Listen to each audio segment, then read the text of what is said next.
Right.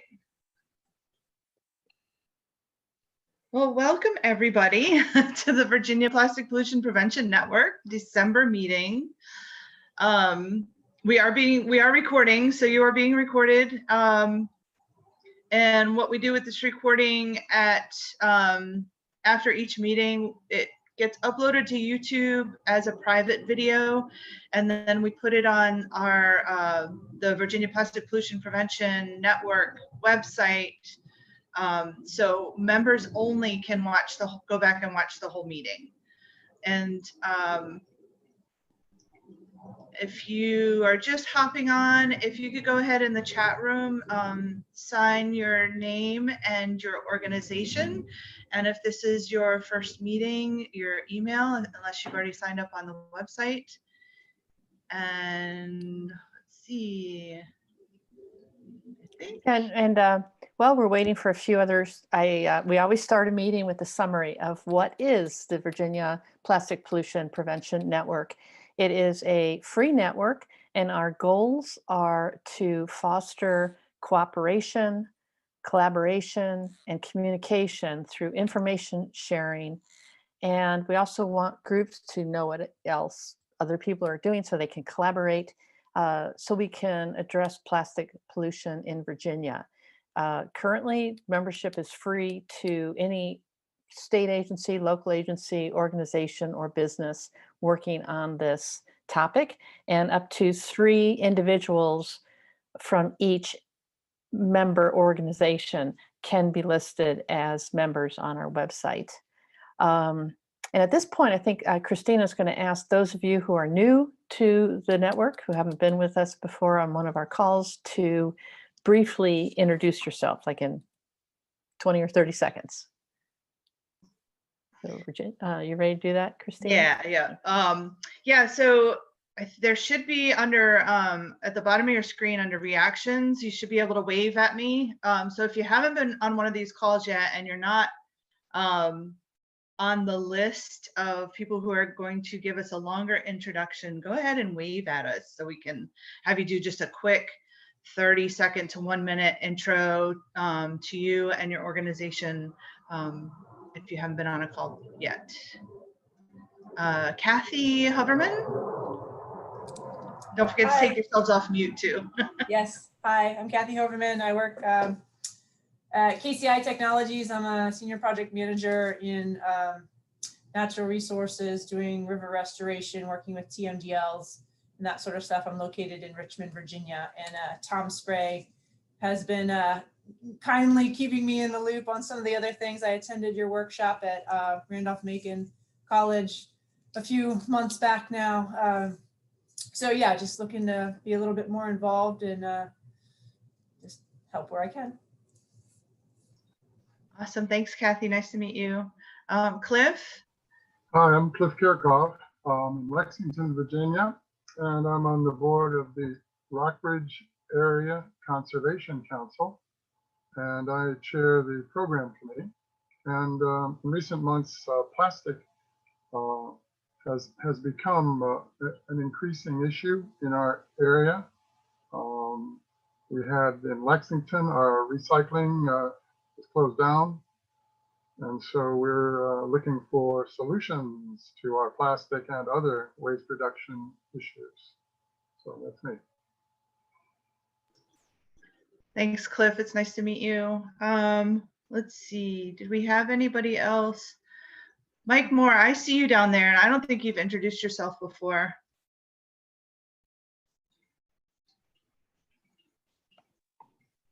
How's everybody doing? Mike Moore, City of Virginia Beach, Parks and Recreation. And so my professional hat is I oversee a variety of environmental programs and initiatives, from Clean the Bay Day to targeted cleanups, Great American Cleanup in association with Public Works, and just a variety of other environmental initiatives, MeWe's, educational, conference presentations. So here for that, see how we can help out and what we are able to do to help remove more plastic from our waterways. And then on a non-professional note, I am really trying to see what I can do and how I can push our city, our state, going to less plastic pollution. So just amazed at what other states and cities are doing and what we are not. So yeah, nice to meet everybody. Thanks, Mike. Wayne, we're going to get to you because you're going to do a longer introduction. Is there anybody else? And Natasha, will get to you also. Okay, great.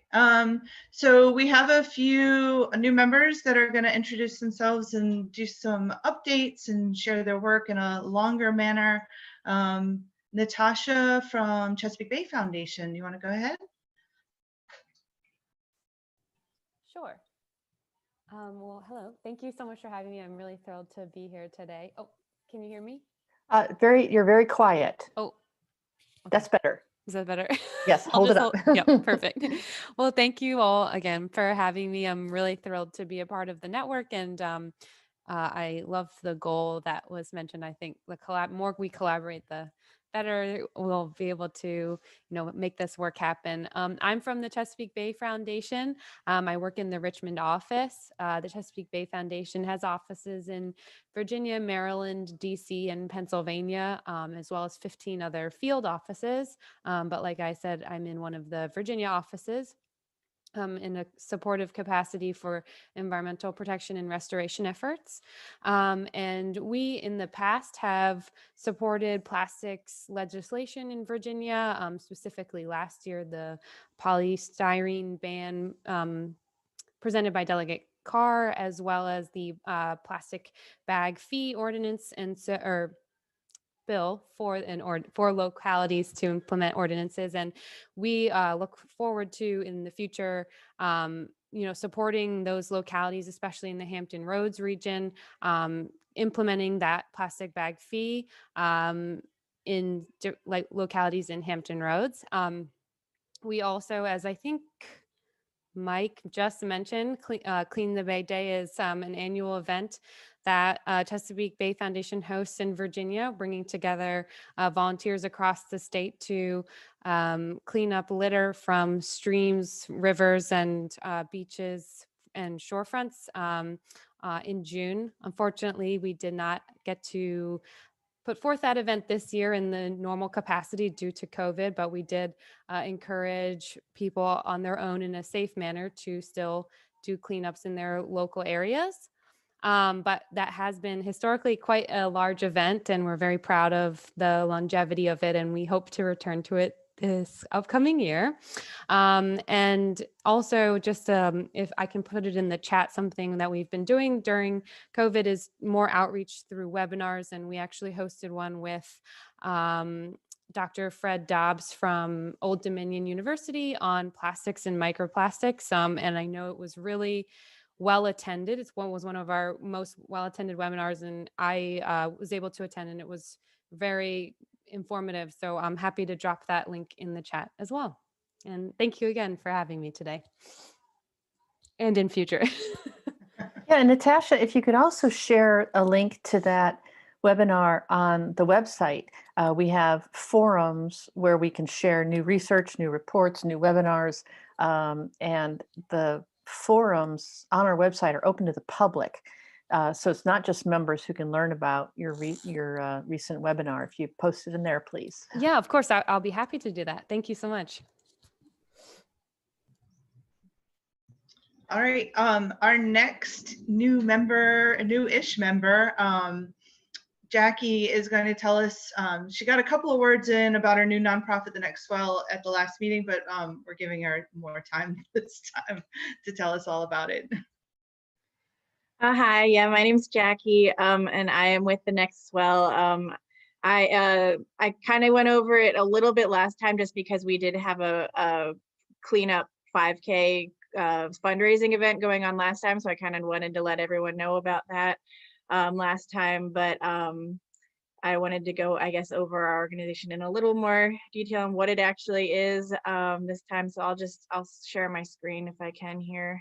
Oh, nope, I can't. Host disabled participant sharing. Well, I'll just talk about it. So I guess this was kind of a case of us having severe 2020 syndrome and wanting to do something to give back. And so a friend of mine started this nonprofit. It is a brand new organization. We've only been operating, I think, 2 months now, and we're currently awaiting our 501c3 status. So we're operating under a fiscal sponsorship with a different organization, Mores. But the main goal of the organization, the Next Well, is to inspire future generations of marine conservationists. The main focus that we're working on now is providing scholarships to undergraduate and graduate students in marine science and conservation. We have currently raised enough money to be offering 3 $2,000 scholarships, and we'll start taking applications for those in January. And so if you go to our website, thenextswell.org, people can apply for that scholarship. We're offering it to juniors and seniors if undergrad, and then any graduate student. And so if you know anybody that is a current student, marine science, environmental studies, as long as it relates to the marine environment somehow, as any similar major, they can apply to the scholarship. So if you know any students, feel free to send our information along. And then of course we're also on the social medias on Instagram and Facebook, and we have a blog. And so my goal, I'm on the board of directors, but I'm also kind of acting as staff right now. And so I'm creating a lot of educational resources that we hope to post to the website as well. And so definitely check out our website.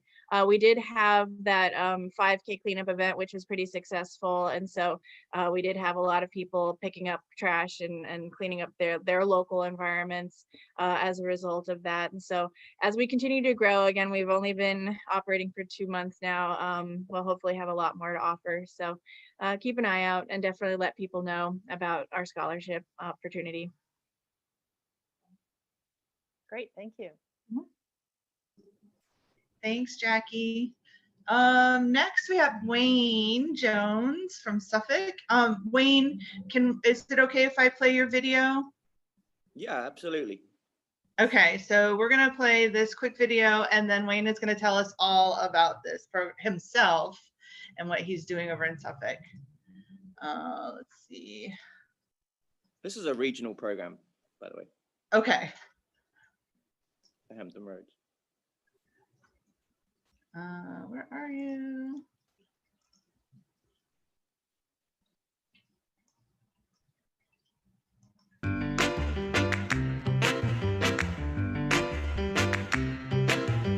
Get some 4-inch PVC pipe and cut it to about 2 feet long. Then, using a heat gun, heat one end of the pipe. Uh-oh. This can take about 10 minutes, depending on the heat gun. And then once it's sufficiently heated, crumple it out on a hard surface. You can use the heat gun more to get a better shape. Hold in place for a few seconds so that it can set. Then, take your insulation and fill the crumpled end.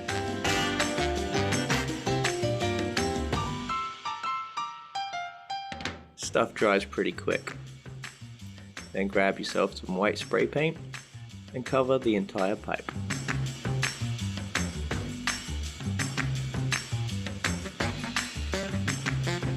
Once that's dry, put some epoxy inside the open end and insert a piece of styrofoam. Then you tape off the crumpled end and spray the bottom of the pipe with the copper paint. This makes the filter.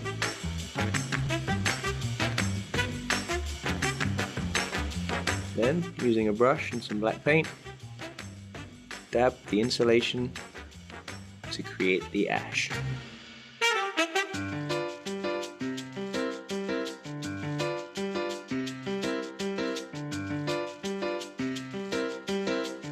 Then once you've done that, you leave it all to dry, peel off the tape, and you have yourself a big cigarette butt. You can use this for a campaign or to raise awareness of this worldwide problem.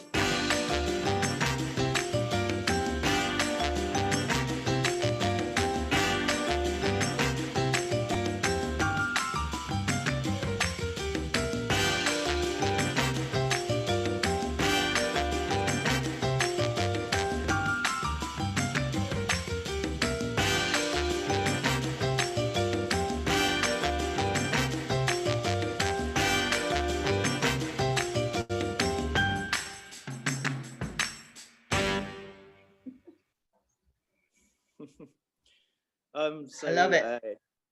Okay. I don't know. That was kind of a glitchy video, but I think people probably got the idea. It's a regional campaign that we're doing. It's we're calling it No Butts About It, and it's to go after cigarette butt litter. As we all know, it's still the #1 piece of trash we're finding, and we're all sick of it.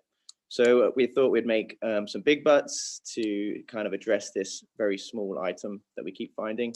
We got a grant from Keep Virginia Beautiful to buy the materials, and we put that how-to video together just to kind of share with like-minded organizations that might want to create their own. It's dead easy to do, and it creates kind of a nice ice-breaking piece, conversational starter at outreach events, or like what we're doing, we're actually taking photography, some pictures of the big butts.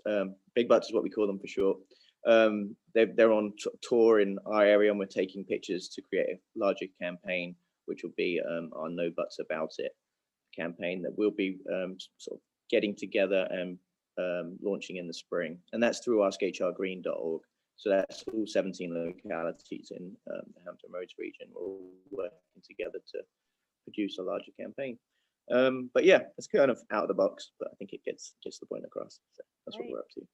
Wayne, when the video is allowed to be shared, we understand that you don't want to share it broadly now, but would you put that also on the Virginia Plastic Pollution Prevention website in the forum so others know about it? Absolutely. Now, you mean? No, when you're ready to share. Okay.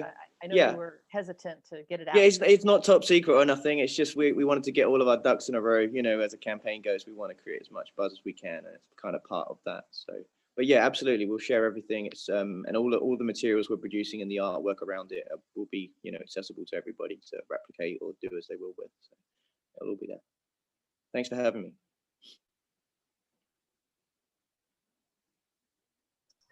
Thanks, Wayne. Let's see, Katie, you were going to talk about something for us today. Yes, okay. So for those of you who live near marinas or marshes, you might be aware that sometimes people incorrectly and illegally abandon vessels, abandon their boats. And this has been an issue for many years in coastal states. And actually abandoned boats was listed as a priority in the Virginia Marine Debris Reduction Plan 6 years ago. So after doing— Katie, sorry, can you speak up just a little bit? Oh, sure, I'm sorry. Right, is this better when I hold this up?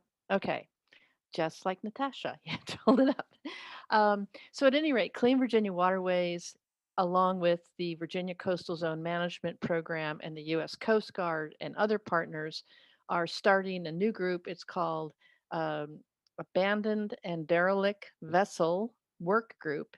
ADV is the abbreviation for Abandoned and Derelict Vessels. And we're going to be having our first meeting on January 5th. Jim here from Lynn Now is going to be on the committee. If any of you are interested in contributing to the work group, please let me know.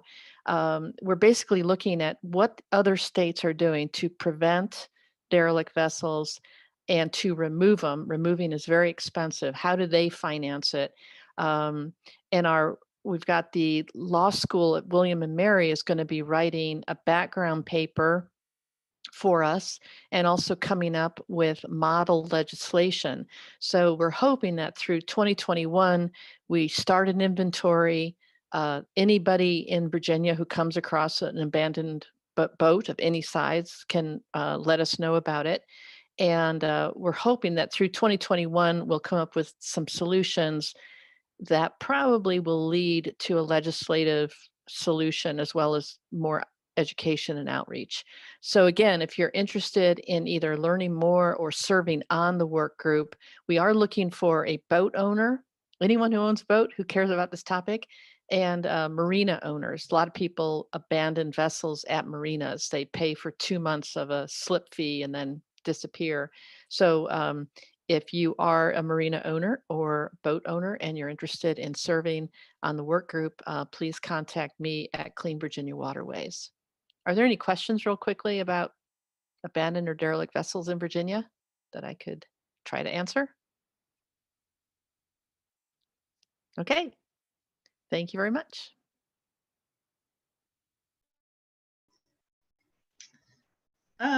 We just a quick reminder.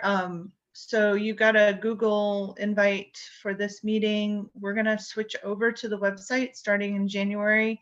So if you've already become a member on the website, hopefully you got an email from me this morning. If not, check your junk mail and make sure you make the Virginia PVPN@gmail.com. Put that in your contact list so it won't go to your junk mail.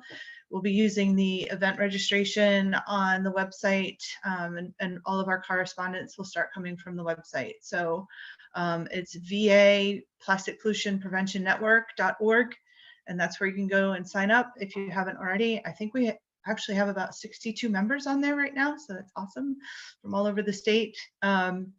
Also, please use the forums if you have upcoming events or webinars or topics that you want to talk about and share with others, start a conversation, please use the website. That's what it's there for.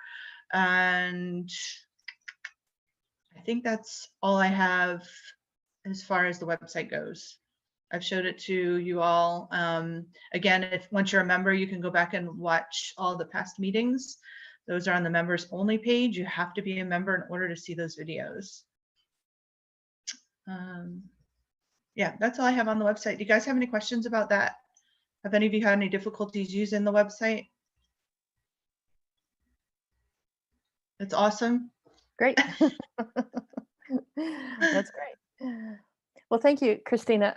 At this point, we're going to turn our agenda over to a few people who are going to go more in depth on some legislation that it's working its way through the General Assembly, or will be starting in January.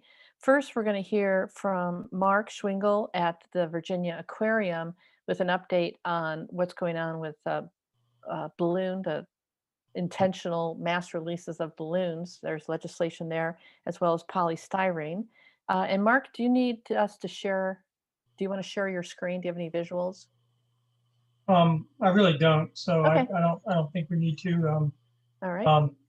So thanks, Katie and Christina, and thanks everybody for being on the call and on this in this group, this working group. This is exciting. So I'm going to give you just a brief update on the issue of reducing plastic pollution from the standpoint of the state legislature this year in the General Assembly.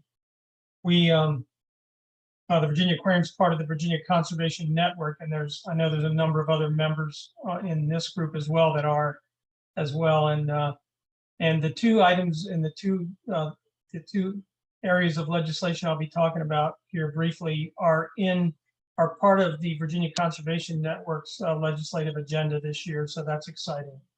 So as many of you may know, we had a pretty exciting year last year at the General Assembly for a lot of environmental legislation, and we're hoping for some successes again this year. And these are two areas that we want to focus on. One is passing legislation again, and I say again because this piece of legislation last year was HB 533. And it has to do with the use of expanded polystyrene food service containers. So these are the styrofoam food service containers that you've seen and probably experienced over the years. So it passed the General Assembly last year, but it had a reenactment clause that required the bill to be confirmed again in 2021. This was new to me. I was not aware that kind of thing happened, but apparently it does. So anyway, as with last year, Delegate Betsy Carr from the 69th District was the patron of the bill, introduced the bill last year, and will be reintroducing the bill again this year. Just to let you know what this bill includes, it actually includes a phased implementation of the ban. So when the bill passes this in the upcoming assembly, the implementation dates are July 1, 2023 for large food service organizations. So these would be your chain food organization, chain fast food organizations and groups. And they define it as having, as a large organization, as having more than 20 locations. That's July 1, 2023. And it phases in for all other food service organizations on July 1 of 2025. So from a personal perspective, that's really generous. I would love to see it happen much sooner, but that's the provisions that are in the bill that will be reintroduced this year, and certainly hoping that will pass. The second piece of legislation that'll be happening again this year is as Katie mentioned, we want to pass legislation to change Virginia's current law about balloons and to ban intentional outdoor balloon releases. That's the goal of the bill. We had a bill like this last year on the House side. It was not successful. There was another bill on the Senate side that did not eliminate balloon releases, that still had a provision for releasing balloons, even though a very small number. And so we're going back again this year. As many of you know, litter balloons have a tremendous impact on the environment. They adversely affect animals and animal health. They have an impact on agricultural operations and even electric power distribution. So balloons cross a lot of different areas when it comes to impact. So the current Virginia law allows for any individual to release up to 50 balloons per hour. And I know that sounds horrible, but that's the current law. This issue was introduced last year in several bills, as I mentioned. Neither was successful. So as with last year, Delegate Nancy Guy from the 83rd District will be introducing a bill. They'll have revised language to address the issues that we're talking about, and also address some feedback from last year. So the bill will amend Virginia's current law and make the intentional outdoor release of any balloons, which of course we know is littering if you release balloons outdoors. It'll make the intentional outdoor release of any balloons illegal and subject to a civil penalty. And that penalty is, the suggested penalty is $25 per balloon release. There are exceptions in the bill, as there are in the current Virginia law, for state or federal agency purposes, mostly associated with weather balloons and scientific experiments and things like that. So there's a coalition of folks working on these issues. We will have talking points available very soon and supporting materials available for those that are interested in advocating with your state representatives on this issue. And because I can't give you the bill numbers yet because they haven't actually been assigned. But as soon as that happens, we'll have information available for you if you're interested. And feel free to reach out to either myself or Christina if you're interested in getting that information. We'll probably share it with all the people in this group as well as others. But that's where we're at right now. I'm happy to take any questions. Great. Thank you. Thank you, Mark. Are there any questions about those two bills? Anybody? No? I just had a quick question. Yeah. This is Natasha again. Mark, did you say that it would be a fine of $25 per release or per balloon released? It's actually per balloon. Okay. Yeah, because we needed to make it obviously something that people would at least think twice about. Right. You know, if it last year, one of the feedback we got last year from the bill we submitted last year tied the releasing of balloon to littering, and so it tied it to the litter laws.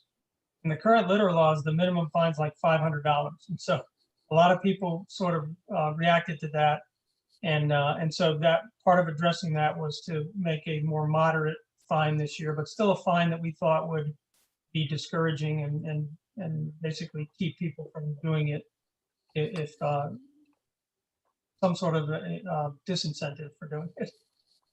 Thank you. Katie, I wanted to congratulate Mark for really getting this out in front of the public. There's been 3 articles now in the Virginian pilot, two of them in the front page. And just this last Sunday, there was one in the Compass, Mark. I don't know if you saw that one or not, about releases, but Virginia Aquarium's really gotten out in front of this, getting it out in front of the public, and also getting on the Virginia Beach's official legislative agenda. So those are big steps, and public education usually turns the tide very quickly with individuals when they suddenly realize why we're pushing this. Excellent. We do have a petition as well, which that'll be part of the materials that we will share with everyone. And Christina may want to say a word or two about that. But we do have a petition that we're trying to generate as many signatures on before the General Assembly starts. So that over the next 2 or 3 weeks, we certainly would like to get that out to people that would be interested in signing up. It's pretty easy to do. Yeah, we created a change.org petition last year. It's got more than 7,000 signatures right now, and I'll share that in the chat. And yeah, we'll keep that going, circulate it. And we're creating a little toolkit that's going to have social media posts and images also for everybody.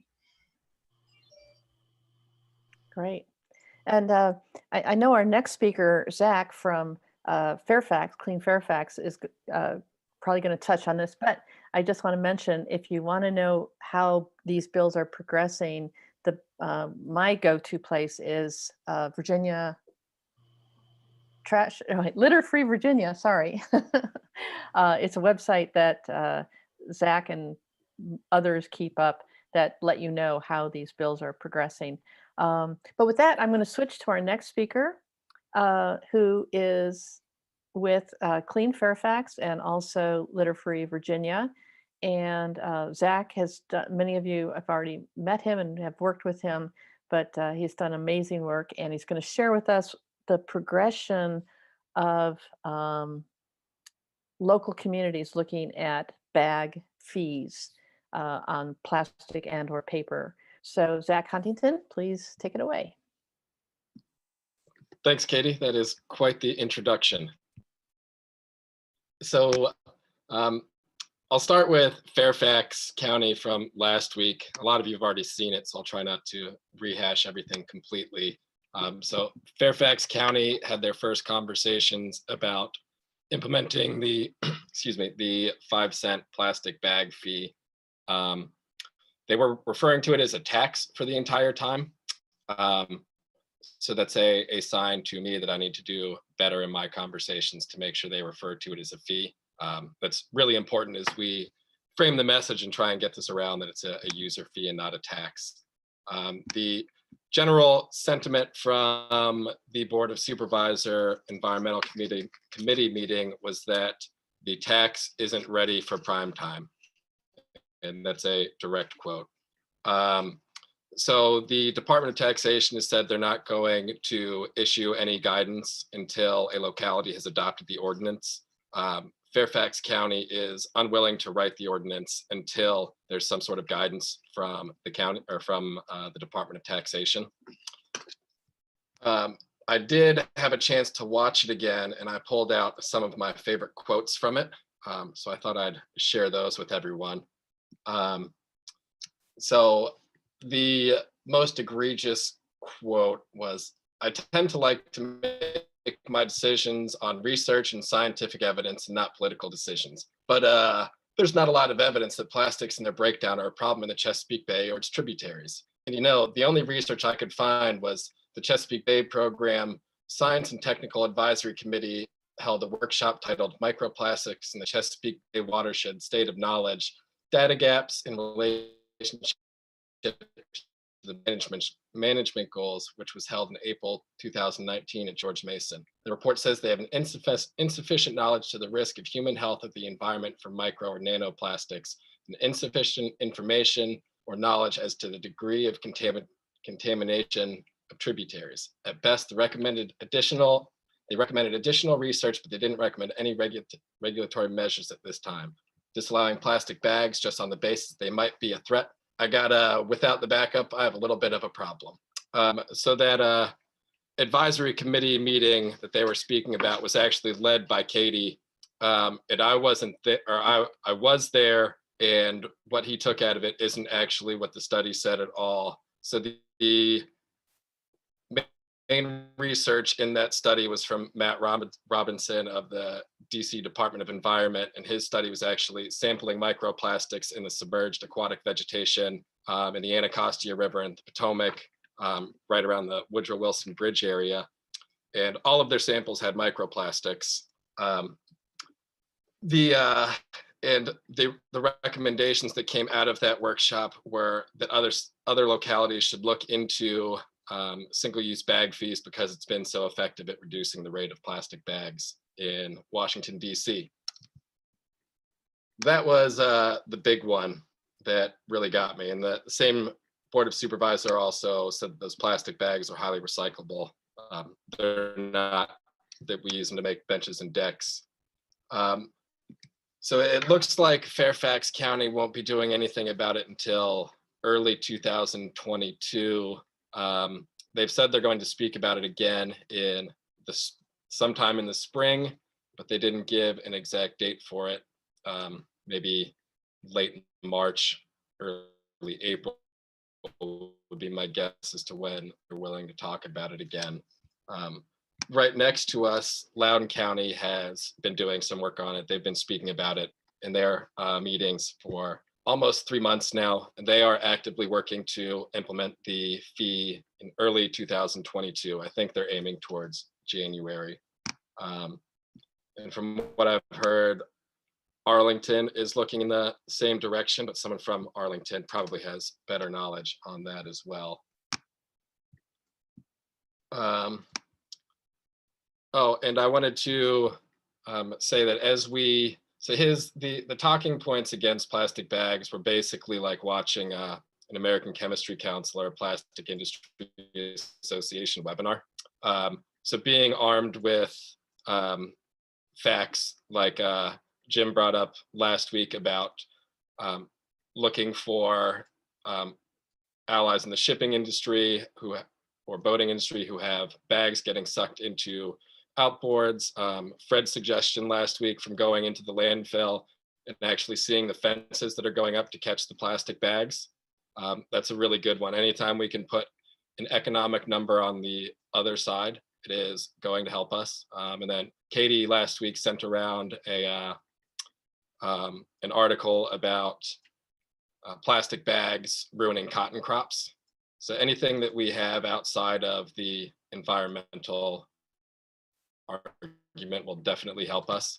There's also a good study out of LA after they implemented a ban on plastic bags and a fee on paper bags. Large grocery stores saved about $9,000 a year. So when these arguments about plastic bag fees impacting small businesses, that couldn't be further from the truth, right? This is actually going to reduce operating costs for them. And there was also mentions of disproportionate impact on lower income communities. So the best response I've ever heard to that was actually from that 2019 GMU Chesapeake Bay Workshop Summit. I can't remember the woman's name. She was from New Jersey and she worked on the individual locality bans. And her response was, just because someone doesn't have a lot of money doesn't mean they want to live in filth.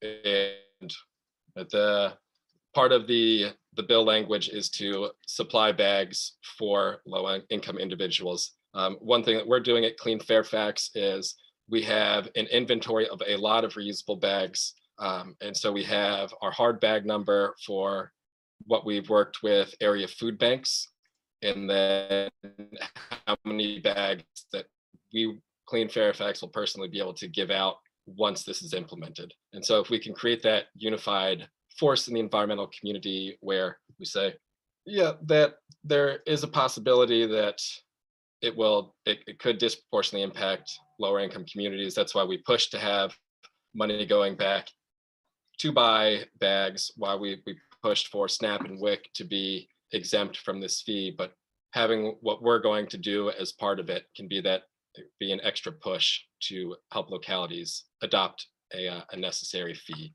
And also, I'll say one more. DC, after they implemented the single-use bag fee, bags found in their watershed cleanups were reduced by 72%, and stores were buying about 50% fewer bags to hand out to customers. Those are both good things. I'm happy to take some questions or more conversation if anyone's got them. I just wanted to clarify one thing. There were actually 2 events held on George Mason University properties. One was the Mid-Atlantic Summit, which you referred to, Zach. The other was the Microplastic TAC, Technical Advisory Committee, which was called by the Chesapeake Bay program. And that's the report that you're referring to when, well, not you're referring to, but the legislator who cherry picked. I mean, the goal of that TAC was not to come up with legislative solutions. It was to understand the state of knowledge about microplastics in the Chesapeake Bay watershed and the gaps in knowledge. So for him to say that group didn't come up with solutions, he, didn't read that very carefully. So I saw some people waving their hands. Questions for Zach? Yeah, Anna, go ahead. Hi, thank you. That was really very interesting and informative. Lexington is having a discussion about some of these things, including tax versus fee. I have 2 questions. One, what is the fee? And secondly, what is the process for a locality moving in the direction of getting a fee improved? Or does it vary a lot from locality to locality? So the fee is 5 cents for any single-use bag, any single-use plastic bag that is provided by a grocery store, convenience store, or drugstore. That's the language that is used in the actual bill. That was one of the holdups for Fairfax County. They're worried that large superstores like Target and Walmart will be able to self-identify as, say, a department store, and therefore wouldn't be subject to the 5 cent fee. For localities adopting it, it would probably vary based on the locality, but it would go through a vote through the county board of supervisors, the city council, or the county executives would make the decision. And then once an area says they are going to implement the 5 cent fee, then the Department of Taxation will put out their reporting guidelines.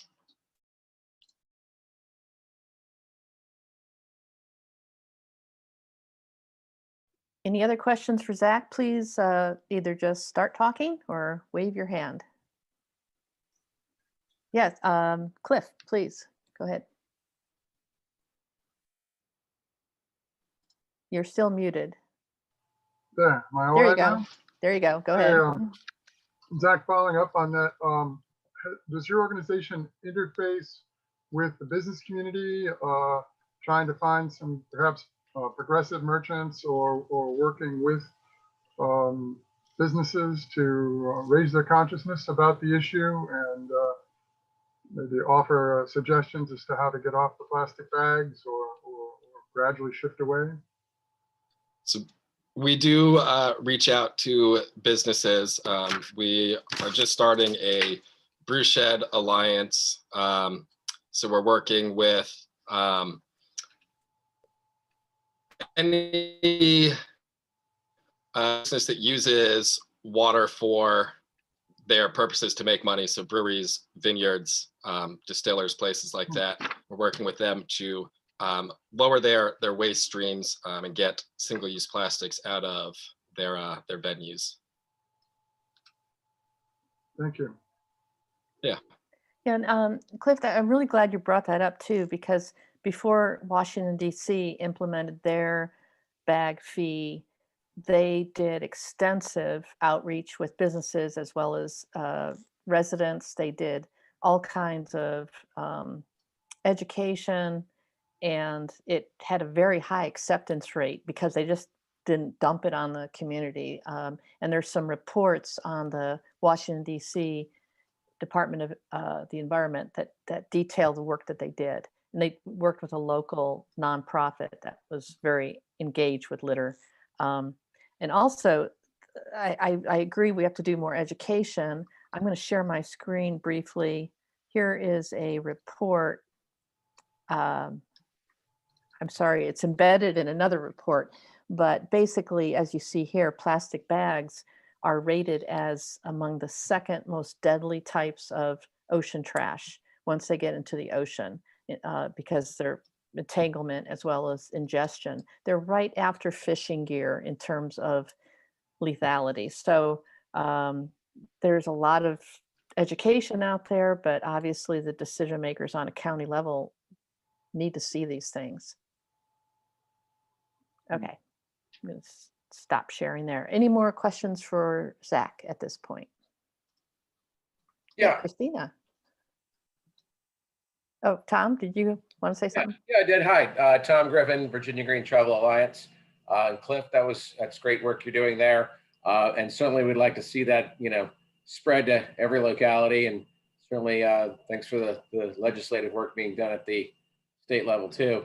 My simple question is for everyone, if we have a list, and we were talking about getting the businesses involved, and yet you have certain, especially I'm thinking of a couple of the grocery chains like Whole Foods and Aldi and a few others that don't provide at least plastic bags, at all. And so I'm just wondering if there is a growing list of those that we could kind of use as a resource, because I think maybe sometimes if you can show that the businesses are getting ahead of the legislation, I think that's when we can all come together and meet in our happy place. Great. And Wegmans too. Isn't Wegmans also not giving out plastic bags now? I think they're piloting it in certain areas in the state. But is there a list or that we might have as a resource, or maybe that's for Katie? Not that I know of. I think that's a great approach. I don't know of one either. Yeah. That's a great forum question. You know what? It is a great forum question where people can type in. And Zach, as soon as you said that Wegmans is piloting it, I remembered that is correct. And they're piloting it in Richmond. When you go to Wegmans in Richmond, it's bring your own is the first choice and paper is the second, and there is no third choice. So a third choice, and that's that you well, I think even with the paper, you should be paying for your bag, because paper bag's pretty expensive. Well, why don't we start a forum, because it sounds like different people have different knowledge that could contribute to this. But I think your point's really good, Tom, to show that some businesses are already ahead of this. They're not waiting for legislation. Do a quick litter-free VA plug before we move on to. Oh yeah, please do so. So litterfreeva.org, where our focus is very specific. We track only litter, waste, and recycling, waste reduction legislation. We'll send out usually about one email a week during the General Assembly, and we'll tell you exactly who you need to contact and what you need to say. Clean Fairfax, we're a very small two-person nonprofit. We don't have a budget for professional lobbying. We are very dependent on to help us out. Yeah, and I'm going to share my screen. Here is their legislative tracker page. Again, Litter Free Virginia. And Zach, I don't know if you do this all by yourself or you and Jen, or if you get any help, but they show all the bills as well as where they are. Let me see if I can't make this just a little bit bigger. No, I cannot. But it will say, did it die in committee, or did it pass the General Assembly this year? Things like that. And then there's also a link to historic bills that people have tried in the past. So you can look, 2012, a bill was proposed on plastic bags. And of course, we don't have this updated yet for 2021, but there's a tab just on cigarette litter. Oops, why is that not showing up? There it is. So here are all the attempts in the past to legislate some solutions to cigarette butt litter. There's a bottle bill. These are attempts to introduce bottle bills in Virginia. So anyway, it's a great resource. Any other thoughts or comments? I just had Well, let's one. give a. Oh, Go ahead. sorry. I just had a quick question for Zach. I know earlier you mentioned that in the meeting, the Department of Taxation said they wouldn't advise until the locality adopted an ordinance and vice versa. And I was just wondering, is that something that was said outside of that meeting, or was that just like referenced by Board of Supervisor members in the meeting, I guess? So not to toot my own horn, but I think I'm the first person who got the Department of Taxation to say they weren't going to release any guidance. They told me back in August. I started repeatedly emailing them until they gave me an answer. So they told me back in August, and then they reiterated it from an email that was sent to a Fairfax County employee in November. Thank you. So it's official from a Department of Taxation. Yeah, no worries. All right. Well, comments and a couple of questions. First of all, Trader Joe's is still, as far as I know, not allowing reusable shopping bags because of COVID. And last time I was in there, they were using really thick plastic bags. And I said something to the cashier about being disappointed, I think. And she said, but they're reusable because they're thick plastic bags. And I think that's something we want to monitor as well, because I don't know in this law, but I think in some other, especially out maybe California, a plastic bag can be considered reusable if it's of a certain thickness. So they still are kind of single use. And I guess my other question is, we're calling it a fee. So is there anything that would stop a grocery store or a small business from, charging for paper bags? And is that something that would be worth including in an outreach campaign? Is that, if people just can't bring their own bags and paper bags are not included in this legislation, in this fee, that is going to increase their costs because paper bags are exponentially more expensive than plastic. And how do we help stores from being overwhelmed by that issue? I think that's all I had. I wish I were smarter. Those are good questions. So the problem of thicker bags is definitely something we could run into here. So I've had a couple of conversations with Matt from Surfrider about that topic. The way that the language is written in Virginia, it's just thicker plastic bags that are intended for multiple uses. So we could definitely run into that issue. Some localities have included specific language for specifically how thick the plastic has to be. So some places it's like 4 milliliters, some places it's up to 8. But definitely something that as we're watching local legislation get crafted, that when we see it, we want to speak up. The way I viewed the conversations from the General Assembly last winter was that they crafted the bill with pretty vague language, so localities could craft an ordinance that's going to work for that area. If the problems and issues that we'll face in Fairfax are way different than those down in Bodator. And so the General Assembly tried to incorporate that into the legislation. I guess, I just want to make sure that we're getting. As far as working with grocery stores, and whether he'd be willing to step so I don't know how we get them, say that another get commissioner is wrong. Virginia grocery stores to I guess I'm just worried allow about that. plastic bags to come back in. He said So when the that Johnson pandemic asked to be something first really doctors took was hold in bad. I Virginia, just wondered, the like, we're Virginia saying, Food like, Industry doesn't make sense. Association is the group that asked Governor Northam to not sign the bill. And they represent most of the grocery stores in Virginia. I will say he was on, or that organization was on board with a statewide 5-cent fee because they thought it would be easier for their members to keep track of all of it. Let's run that down and then. But yeah, I since guess if the you wanna pandemic, they have not worthwhile. looked like they are going to support any kind of moving forward with the plastic bag fee.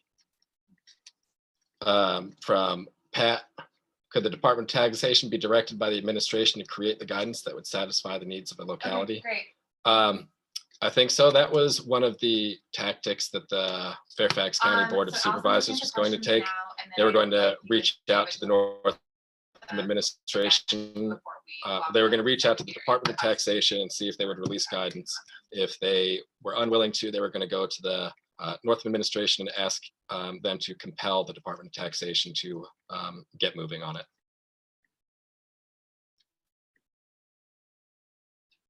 Yeah, definitely. Is there somebody with an open mic other than Zach? We should all be on mute. Are you all hearing? Across, okay. All right. Any other questions for Zach or Mark as they've reviewed the legislative landscape? Well, at this point, then I'd like to turn to Jim with Lynnhaven River Now and the Virginia Coastal Alliance. We'd like to have you share a little bit about the importance of reaching out to your delegate and your Congress or your senator on the state level, and any tips you have on how we can get people to drive support. That's a good question. We are meeting, well, this is a cold question, so I don't have any prepared remarks.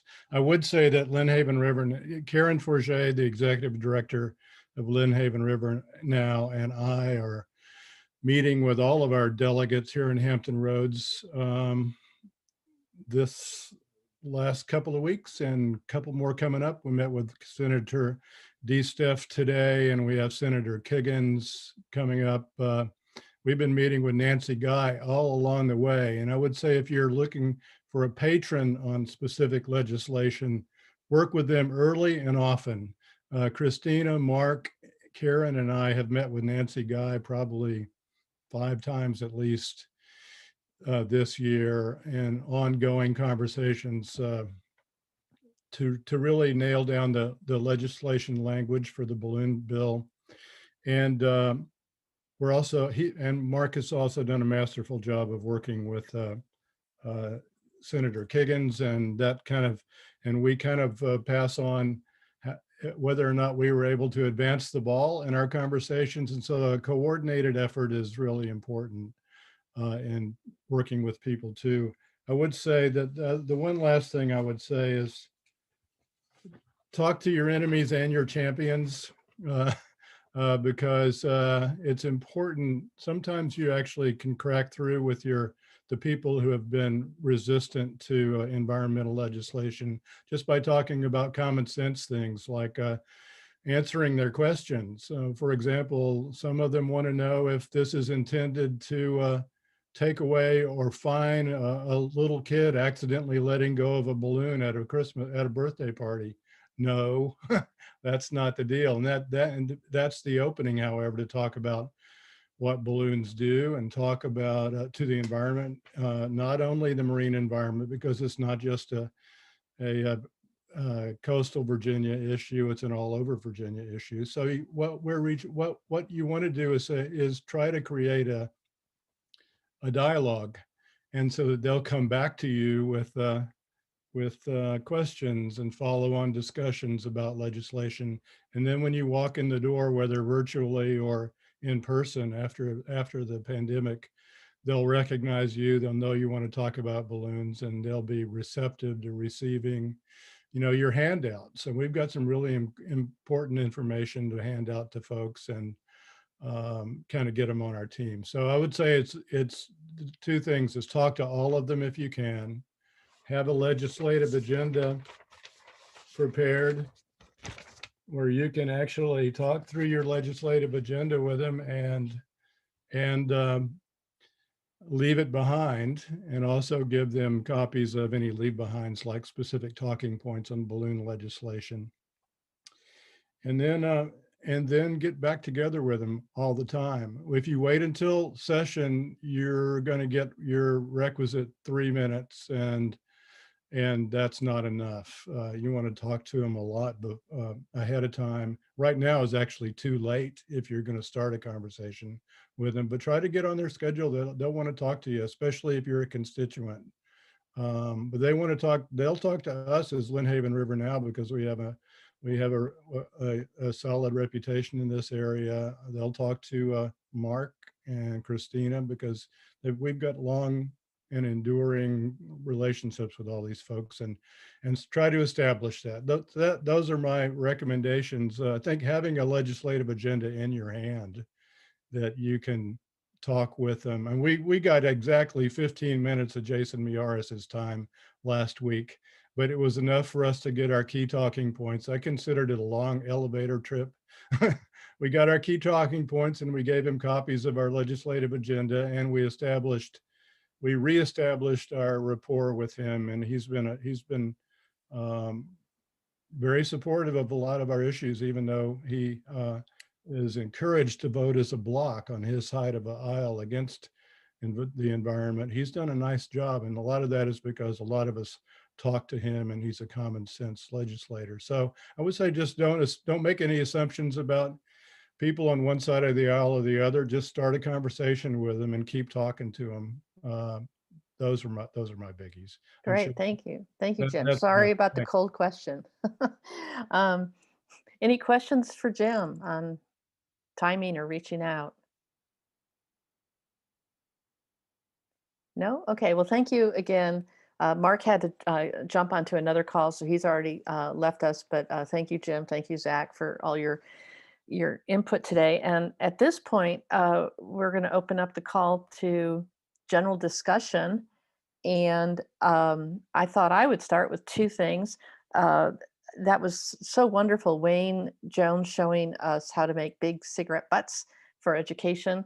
Another way to educate people about cigarette butts that we've found really successful is at the hardware stores. You can buy plastic tubes that are clear, that are made to protect fluorescent light bulbs. So you buy yourself some of these tubes, much like Wayne did. You make the bottom part look like a cigarette filter. We also used a kind of a coppery spray paint.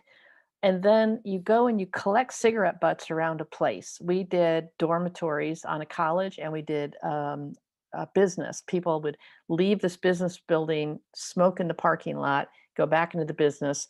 So we picked up all the butts in that business. You put them in this clear tube. Then you have to seal the tube very, very well, because it really stinks. And you put it in the lobby, like next to the elevators where we put it. And we had a sign that said, we found this many cigarette butts in one day in our parking lot. We can do better. You know, it's a shocking way to show people visually what's going on with cigarette litter. So just an idea if you're into that. The other thing I wanted to mention is, for the last 3 years, Clean Virginia Waterways have sponsored a stormwater and litter workshop, which has targeted people who work in stormwater, ways to keep all kinds of plastic pollution from entering storm drains. And the workshops have been really well received and very popular. This year, we're planning on another one, but it will be virtual. So if any of you would like to talk to me about possible topics, you can go to the Clean Virginia Waterways website. I'll put a post in the chat room. We have the agenda from the last 3 workshops. And we don't have a date yet, but it'll probably be March of 2021. So at this point, we'll open it up to anyone else who wishes to share or question.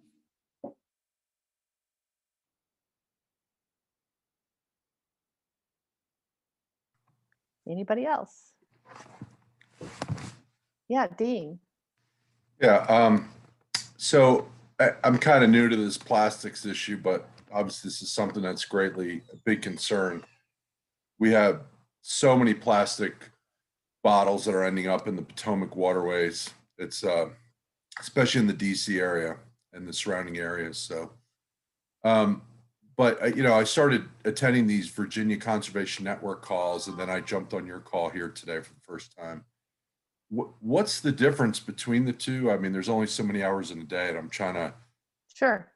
you know, wonder Yeah. what's the benefit of being on this call versus VCN and vice versa. Sure, fair enough. Well, VCN, the Virginia Conservation Network, is a membership organization that, so their calls are open to their members, whereas we're open to anybody. There's no fee to be part of this discussion. And also the Virginia Conservation Network, of course, is working on many, many, many different issues, and we're focusing just on plastic pollution.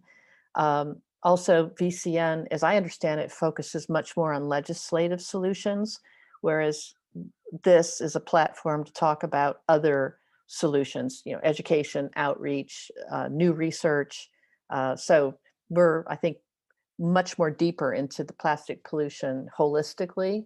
But I too am a member of the Virginia Conservation Network, and they do have a plastic pollution group that meets once a month.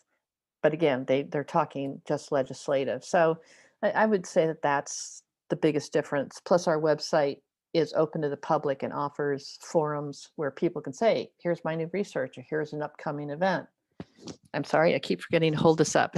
I hope you've been able to hear that. So, and actually, Dean, I met you at the last Virginia Conservation Network talk, and you had mentioned that your group is pursuing the possibility of a total maximum daily load, a TMDL for trash. Is that something you'd be willing to talk about for a minute or two? And if not, if it's too big a topic, we can put you on our January agenda to go into more detail.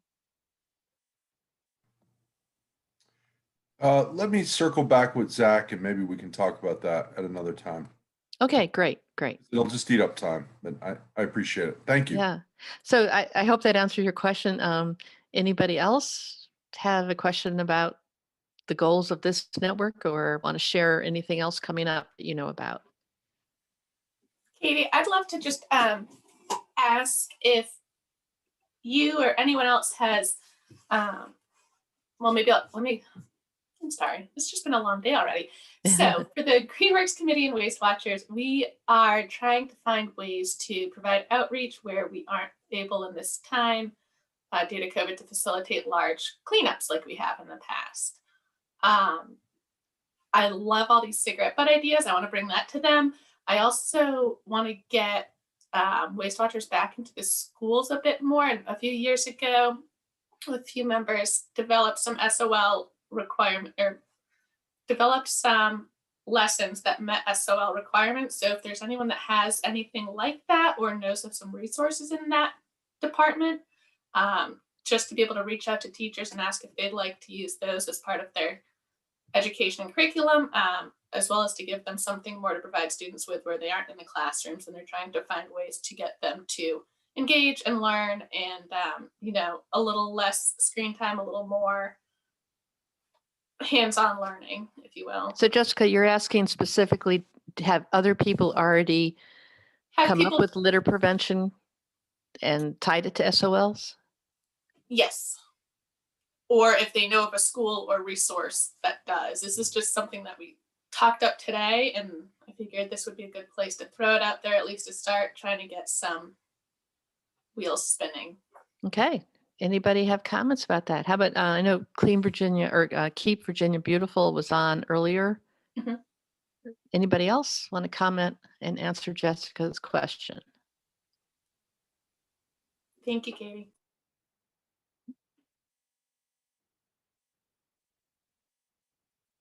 Okay. I don't hear anybody, but as Christina, I'm sure, wants to say, it's a great forum question. So Katie, I'm here. I apologize. Obviously everybody has issues with their. Okay. And Tracy's with Virginia. The question was around educational materials that are correlated to SOLs. There are some resources, not necessarily to Virginia SOLs, but there are some resources that Keep America Beautiful. I have tried to work with the Virginia State Board of Education to work. There are some environmental modules that are available, but they're very out of date. And we've been trying to get with them to update them and working with DEQ. Ann Wren had some great ideas, and it's a sore area and that we're very lacking in. So that is a great forum topic that I would love to explore more, how we can, pool our efforts and assets to help teachers, especially right now, really. Yeah, definitely. All right. Well, I'll put it up there then. Awesome. Yeah, Thank you good. all. Thank you. Yeah, and Ocean Conservancy does have some really excellent hands-on activities that are tied to lesson plans, but they don't correlate on the state level to SOLs. They are correlated to the Ocean Literacy Fundamentals, which is a national ocean literacy effort. But Right. yeah, And please to start a forum discussion on this. I would love to just give the teachers anything and everything, whether it aligns with SOLs or not. But I think, as most or all of us know, if it doesn't align with the SOLs, it's a lot harder to convince or encourage them to include in their curriculum. Well, I think one of the challenges really is that there's actually a lot of information out there. It's just not in one central location for these educators. Every time I, poke around on a new site, but it's a new organization that's created, and they've got more resources, which is all phenomenal, but trying to keep up to date with all of it. But I really do want to explore some way to, I know the word grant is, the holy grail, but if there is grant money out there to get some Virginia specific educational resources underway, we'd love to be involved. All right. Maybe I'll shoot you an email, Tracy, and we can start putting some random thoughts out there and see if we get somewhere in the next, awesome. in the next however long, because all timelines are off. I will add one more thing, and it does just dovetail off of Wayne's awesome video earlier. We were really proud to help them do that with one of our grants. We do 30 and 30 green grants in the springtime, and that's coming up. So I thought I would plant the seed, tee-hee, so that you guys in your, holiday thinking or recreational thinking, come up with a project that your organization could use a little bit of money for. They're real small, they're $500 and $1,000 grants, but sometimes that's just the fuel that a fire needs. And so we'd love to be your partner for that. So the way it usually rolls is the applications are open. We're taking applications, in April, and we judge them in May, and then we award them each day in June. And so it's exciting. We just did that one. Yay. Yeah. Yay. So we do that each year. We apply. Awesome. Well, Plan we to continue encourage doing so. It's a great, like you said, it's not the biggest, but it's not the littlest, and it helps any which way you can. So That's it's good to see all these projects that get done with them. Well, and we do it every year. So, and we don't mind the idea that you're building on something that you've already created, and that we're helping you grow it. So keep that in mind as well if you've already gotten a grant from us. Thank you. I just posted a quick link in the chat to our Ask HR Green Green Learning Guide that we produce for middle school kids. It meets the SOL standards, and there's also a teacher's guide that accompanies it too. Yes. Thank you. But it's pretty good, and it was well received. So it's there. Wonderful. I pulled it up here. I'm going to bookmark them and put it on my agenda for bringing to the committee.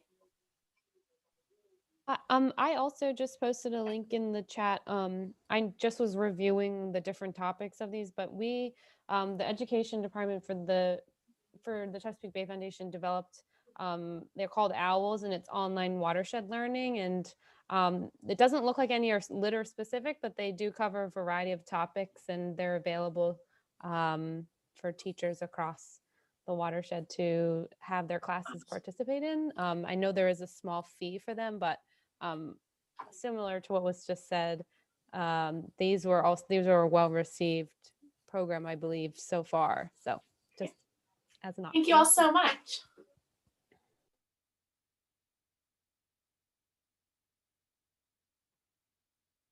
Anybody else? Thoughts? Something you want to share? Did any of you see the webinar today by the Environmental Law Institute? The Environmental Law Institute had a 1.5 hour webinar this morning about the increase in single-use plastics and also single-use masks and gloves because of the pandemic. It was really interesting. I've written to them to ask them if they recorded it and if they're gonna share it, and if so, I'll put it on our website, on the Virginia Plastic Pollution website. But it's pretty surprising and shocking how many billions of gloves and billions of single-use masks are being consumed every month. And many of them, as you probably have seen, are not disposed of correctly. Okay, well, if no one else has anything to share right now or questions to ask, then it's time for us to talk a little bit about next month's Zoom meeting.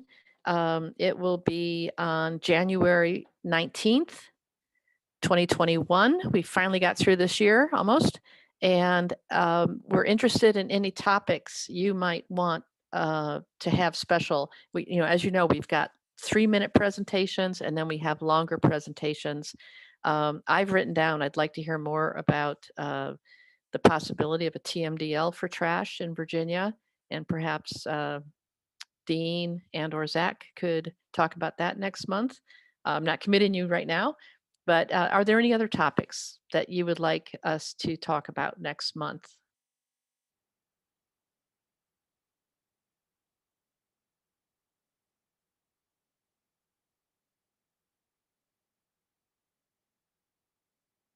Okay, well, if you don't have ideas now, send us emails later. We always look for 2 or 3 of the short presentations about your program or about your group's goals, and then a few more in depth. We have been thinking of doing a summary of straw programs. There's many different groups that are trying to address single-use straws. So maybe we'll pull that one together for January. But if you've got other thoughts or ideas, please do let us know. The legislature will be starting about that time. So there'll hopefully be some other topics that you want to hear about then. Hey, Katie, it's Tracy. Yeah. From Keep Virginia Beautiful. If you don't mind, I don't need a whole lot of time, but I would love to give a brief little update on what we're doing in place of Shiver in the River this year. It's our annual fundraiser that typically takes place the last Saturday in February, and we're doing something different, of course, but equally as exciting, and we think actually a lot better. It's statewide, and it'll have a huge impact, and we of course want all of you all to be involved and at least aware of it to help us promote. So if we could do that, that would be phenomenal. Couple minutes. All right, I've written you down. Thanks.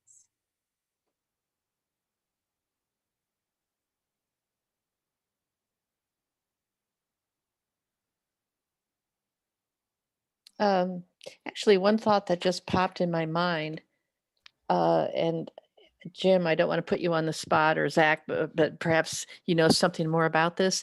Apparently, there was a request to DEQ to start a commission to look at, was it plastic? Well, I know that they were supposed to start one on plastic waste in general.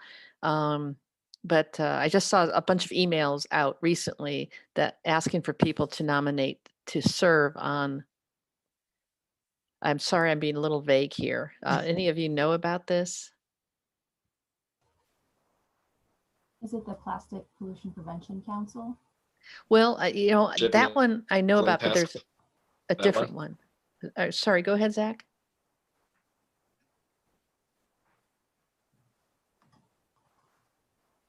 Was that you, Dean? Whoever ask for.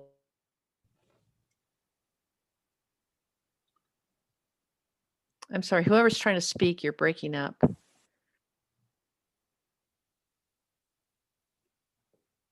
Okay. Well, I'm not hearing anything, but you're right. There was a bill passed to start a plastic pollution commission, which has not been started. Their report was due in November. but there's a second commission that was also to increase recycling, as I recall. But perhaps we'll do more research on that and bring it up at our January meeting. Are you talking about the Plastic Waste Prevention Advisory Council? Well, that's one of two. Yes, that's one of two. That's the one that was supposed to have a report done in November, but never got named. But there's a second group that's supposed to be named, and I think they were supposed to be looking at recycling. It sounded like the mandates of the two groups overlapped a lot. Okay, we'll look into that. Check to see if our waste group is looking into, this is Megan Quinn with Virginia DEQ. I know that a while ago, Waste was doing some research on recycling, but I think that report came out recently. But I can see if they're involved in that one. Okay. Okay, thank you, Megan. Also, Zach just put in the chat box, I think he was trying to speak but was breaking up, a waste diversion and recycling task force, and he has a link. He provides a link to that. So we'll do a little research on both of those commissions, the waste diversion and recycling task force, as well as the plastic pollution task force, which I know was never named, and see if that's going to happen in the last year of our governor's being the governor. Okay, and I see in the chat room too that, yeah, Tom, do you want to talk a little bit about the Mid-Atlantic Marine Debris Action Plan? Well, Gia, Katie, I'm not sure if I'm too bashful or not, but it's just getting started up. And they recently had, I guess maybe about 2 weeks ago, they had 4 separate working groups, if I can remember them correctly: microplastics, abandoned vessels, and consumer waste, in terms of plastic debris. And there was one derelict fishing gear. Derelict fishing gear. Yes, thank you, Katie. And so there was a lot of good feedback. I actually asked him for a one-on-one afterwards to sort of debrief, and I had a few questions and so forth, which I will say that what's her name at NOAA? Christy Kehoe. Christy Kehoe was very gracious in doing. She was doing them rapid fire, one after another. And but they're really excited to have a lot of participants from New York, New Jersey, Pennsylvania, Delaware, Maryland, Virginia, DC. It's quite a large geography. And you know, I think it's got some grand and lofty goals. Some of the action items were a little bit vague, and we worked on that in the work groups to try to tighten up the concepts a little bit. And I expect this week Christy to send out an update of the draft action plan to everyone, and I could send that along and post it to this plastic pollution prevention network site. And that's basically it. I'm waiting to hear from them. Great. Great. Well, yes, please do share it in our on our web page so other people can learn about it. We're also, I'm sorry, go ahead, Tom. I was just going to say, add to that, you know, if anyone's interested in this, obviously there may be some people on the phone that are involved. I see a few people who were on it. Veronica is one, and probably actually several others, as I've seen, who are on this call. So I hope it's productive and not just duplicative. I think we just need to give it a little bit of energy, and it will probably set some action plan goals, and we can accomplish those. Great. Thank you for sharing. Thank you very much. All right, we need to wrap it up soon. Any last call for comments, questions, thoughts for a future meeting? If you haven't put your name and organization in the chat, please do so. I think some people joined after we made the last announcement on that one. That way we have a list of everyone who was here today. Yes, and if you're new, please include your email address if we don't already have it. And I'm doing mine now. I should have done that earlier. Well, great, everybody. Thank you so much. I'm so encouraged that our network keeps growing. And again, the more that we all use the website and the forum and share there, and remember, that's open to the public. So if you want people to know more about your work, please make sure you post a lot on that website. So at this point, I guess we'll sign off, say happy holidays. Everyone stay safe, and we'll see you all in January. Thank you all. Bye, everyone. Bye. Bye. Bye. Thank you.